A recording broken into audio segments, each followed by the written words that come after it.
Kasus 2. Komunikasi terapeutik lintas budaya. Ada seorang mahasiswa bernama Yulia, 18 tahun, berasal dari Minangkabau, dan baru merantau ke Palembang untuk kuliah. Ia datang ke poliklinik jiwa dengan keluhan sulit tidur, mudah cemas, dan cenderung menarik diri dari teman kos. Sejak berada di lingkungan baru, Yulia merasa tidak cocok dengan cara berkomunikasi dan kebiasaan teman-temannya, sehingga lebih banyak menyendiri dan menggunakan gaya komunikasi high context. Ia sering mengatakan, "Nggak apa-apa, Bu." Meskipun tampak murung dan gelisah, Yulia juga merasa keluarganya kurang memahami kondisinya, sehingga memilih memendam perasaan. Keluhan ini sudah berlangsung sekitar 2 bulan dan mulai mengganggu aktivitas kuliahnya.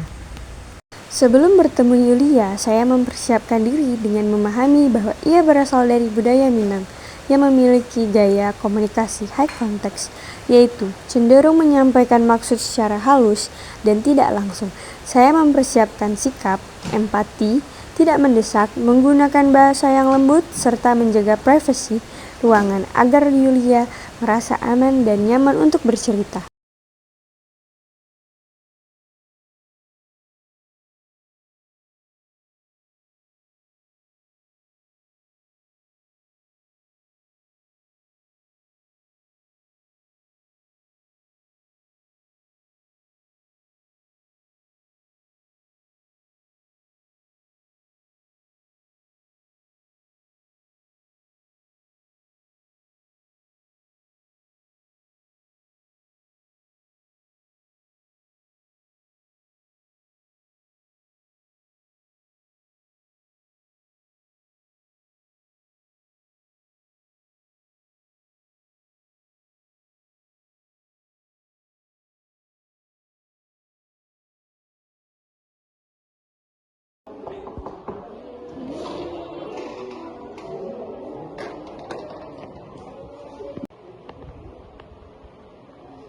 Assalamualaikum, selamat pagi Yulia. Saya Sarah, perawat yang menjaga poli jiwa pada hari ini. Terima kasih sudah datang.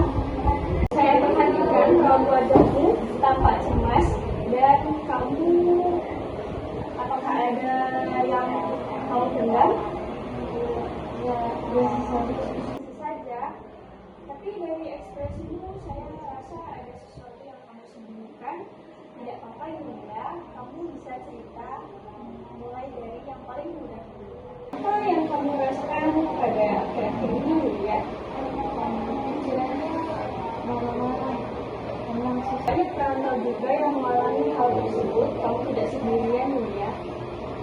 Baru pindah dari Minang ke Palembang untuk kuliah ya? Itu perubahan besar. Apa yang paling terasa berbeda sejak kamu pindah Yulia? Teman-temannya beda sus, mereka bicaranya keras. Jadi kamu merasa gaya komunikasi kamu di rumah dan di sini sangat berbeda ya? Ya, saya nggak berhenti untuk ngobrol.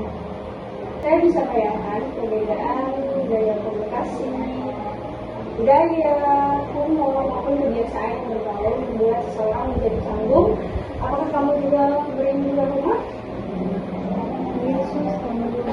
Tapi kalau cerita ke keluarga, mereka cuma bilang sabar. Itu wajar sekali Yulia, karena keluarga kamu tidak merasakan apa yang kamu rasakan. Jadi semangat saja ya Yulia, kamu harus bersabar. Soal teman-teman kamu di kampus, apakah ada hal tertentu yang membuat merasa tidak nyaman Yulia?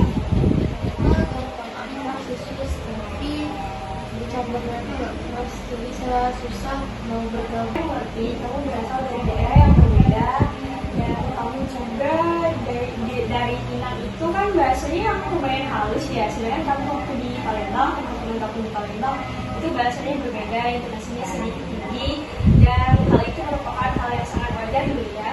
Perasaan yang kamu alami itu sangat wajar dulu ya.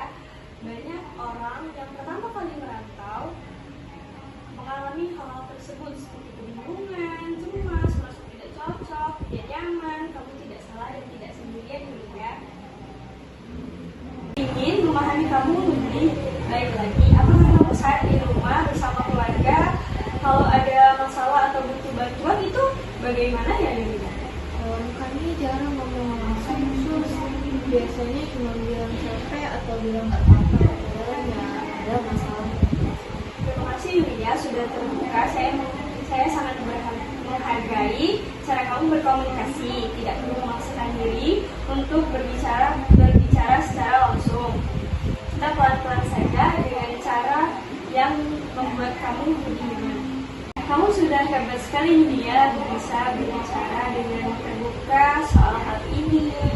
Sekarang bagaimana kita pikirkan supaya kamu merasakan lebih nyaman di sini dan kamu kuliah dengan tenang. Kamu bisa bergabung di komunitas orang Minang, bisa ikut organisasi, mendekatkan diri pada teman atau seseorang yang membuat kamu nyaman, ataupun kamu melakukan rutinitas kecil agar kamu merasa nyaman dan lebih stabil ya. Menurut kamu, langkah apa yang pertama kali ingin kamu lakukan ya? Mungkin coba cari komunitas orang-orang Minang. Itu sangat baik ya, karena kan kamu berasal dari Minang, jadi kamu merasa tidak sendirian lagi di Palembang, ada saudara atau keluarga, kamu merasakan hal-hal yang kamu rasakan juga ya. Itu sangat bagus ya. Ya, jadi kita hari ini sudah membicarakan tentang kesulitan tidur, cemas, merasakan tidak nyaman di rumah, dan menyesuaikan diri tentang budaya yang kamu sedang beradaptasi. Kita juga sudah sepakat bahwa kamu akan melakukan kegiatan kamu yang pertama, yaitu bergabung di komunitas Minang. Untuk tindak lanjut, kamu bisa datang lagi minggu depan supaya kamu merasakan lebih nyaman, rileks, kamu tidak sendiri. Bisa hubungi saya, nanti saya akan menjadwalkan kamu ketemu konselor atau psikolog ya. Terima kasih sudah mau bercerita secara terbuka tentang hal ini. Apalagi kamu sebagai seorang perantau, kamu sudah melakukan hal yang sangat baik untuk dirimu sendiri. Sampai jumpa pada pertemuan minggu depan ya Yulia. Semoga setelah ini kamu merasakan